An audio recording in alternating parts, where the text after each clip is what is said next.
La corruption, le cancer de l'Afrique. Cette chaîne est un espace d'expression, de réflexion et d'aide à la prise de conscience pour les peuples confrontés aux défis du développement économique.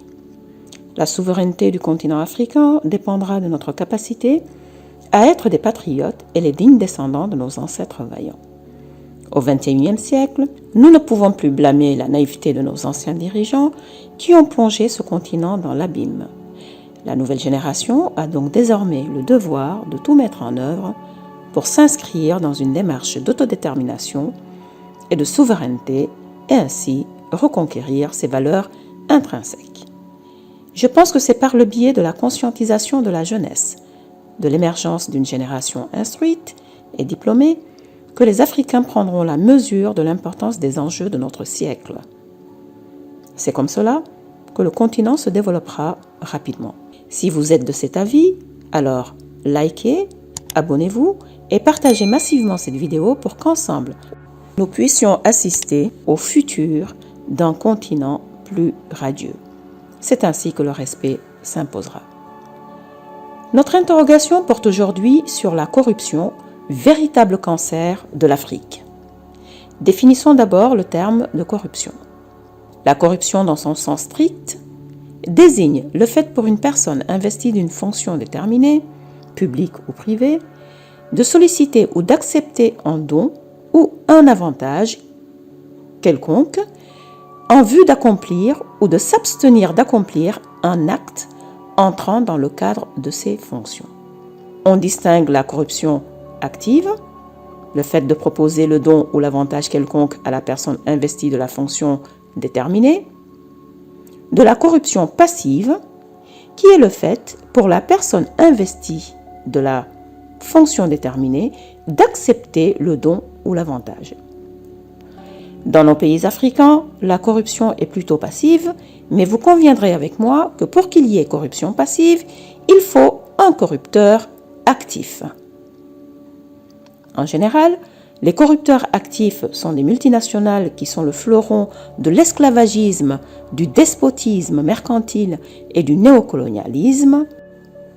Ce phénomène marque l'échec du pacte France-Afrique et malheureusement, très peu de pays africains y échappent. Un tel comportement est très outrageant, absolument inadmissible, intolérable et tout aussi détestable aux yeux de tous, sauf de ceux qui en usent et abusent, évidemment. Certaines de ces multinationales sont épinglées par la justice qui reconnaît leur rôle actif dans la corruption des dirigeants africains, véritable gangrène du continent. Gagner la lutte contre la corruption, une voie durable vers la transformation de l'Afrique. C'est sous ce thème que se sont ouverts les travaux du 30e sommet de l'Union africaine. Un thème qui montre une volonté des dirigeants de donner un nouvel élan à l'économie du continent. Ces travaux ont ainsi débuté avec des déclarations hostiles au phénomène des flux financiers illégaux. L'Afrique perd 80 milliards de dollars en flux financiers illicites, dont 70% dans les industries extractives, c'est-à-dire les ressources minérales. Ces pertes sont le fait des corporations multinationales qui pratiquent une large gamme de méthodes de comptabilité particulièrement créatives. La corruption liée à diverses activités frauduleuses en Afrique fait perdre chaque année une somme de 148 milliards de dollars, un montant qui représente environ 25% du PIB moyen de l'Afrique. Au niveau de l'Union africaine, la question des flux financiers illicites est prise très au sérieux par les chefs d'État et de gouvernement selon Albert Muchanga. Ce qui justifie la nomination d'un haut comité dirigé par l'ancien président sud-africain Thabo Mbeki, avec pour objectif d'exhorter les acteurs concernés à mettre fin à la fuite de ses ressources hors du continent. L'Union africaine, en tout cas pour cette question précise, n'aura aucun résultat. Pourquoi? Parce que c'est une organisation, Union africaine, qui n'a toujours pas compris comment fonctionne le monde du secteur privé.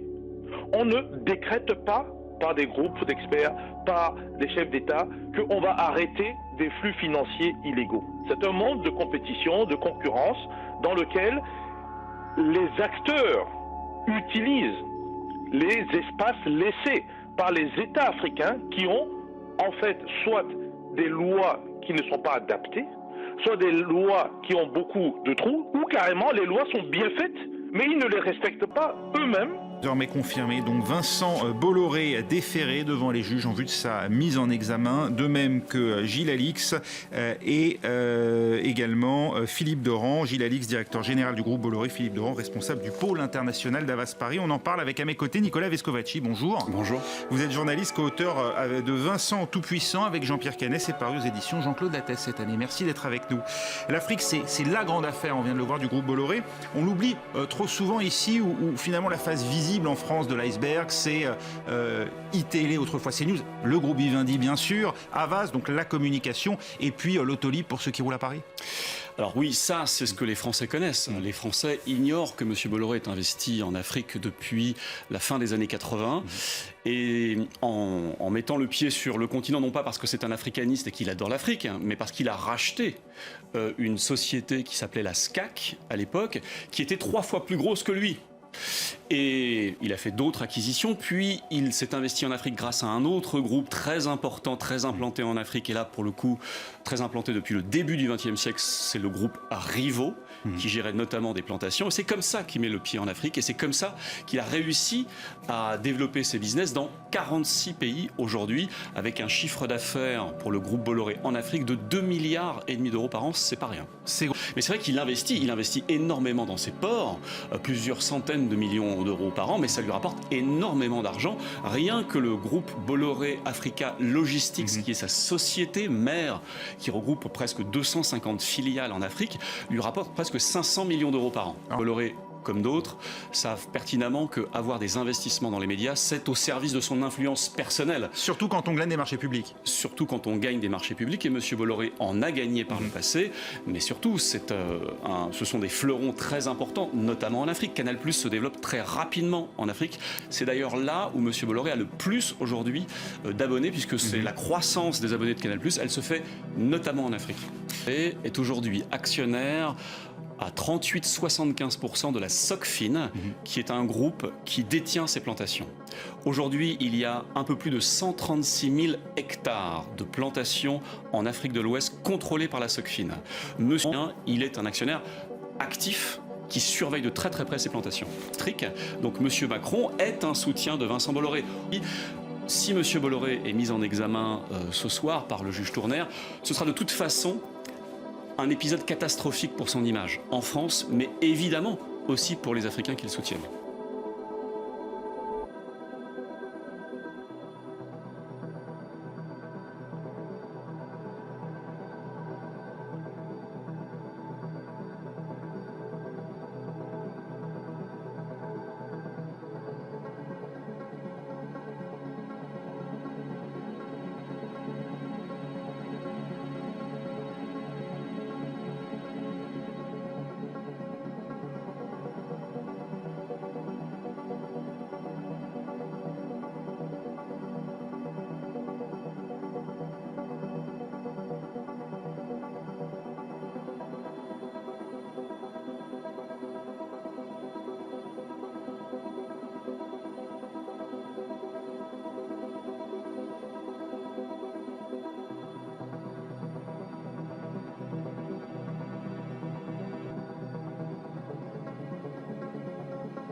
Mais alors, quelles sont les causes de ce mal qui ronge l'Afrique? Dans son rapport, l'OFNAC, l'Office national de lutte contre la corruption au Sénégal, a émis quelques pistes. D'abord, le manque d'éthique. Comment un pays comme le Sénégal en particulier, mais d'autres pays africains aussi, dont la piété n'est plus approuvée, en arrive à trahir Dieu, dont l'un des commandements est « tu ne voleras point ». Deuxièmement, la pauvreté, qui pourrait être une cause de corruption. Ensuite vient la faiblesse des salaires. En quatrième position arrive l'avidité. L'avidité, vous savez, qui est la conséquence du manque d'éthique, à mon sens, puisque les gens aiment trop l'argent et tous les moyens sont bons pour en avoir, y compris la corruption. En dernière position arrive l'ignorance. L'ignorance que je qualifie comme étant le déficit d'éducation et de savoir qui occulte toute réflexion sur le manque à gagner de l'État. Ce dernier ne peut donc logiquement pas développer la santé et l'éducation, qui sont pourtant quelques-uns des indicateurs de développement si l'on se réfère à l'IDH en matière économique. Heureusement, des solutions de lutte contre la corruption existent. Mais quelles sont-elles? Dans son plan de lutte contre la corruption, l'OFNAC pointe en premier l'État et préconise donc quelques pistes. L'État doit d'abord former et sensibiliser les agents publics et les élus. Il doit renforcer les dispositifs de prévention au sein des administrations. L'État doit également aider les entreprises à mettre en œuvre des dispositifs anticorruption adaptés à leur environnement. Il doit protéger les populations les plus exposées à la corruption en menant une politique de lutte efficace et en sanctionnant la grande autant que la plus petite corruption. Si vous êtes d'accord avec cette chronique, alors abonnez-vous, likez et activez la cloche de notification pour ne pas manquer les prochaines vidéos. Dites-nous ce que vous en pensez dans les commentaires.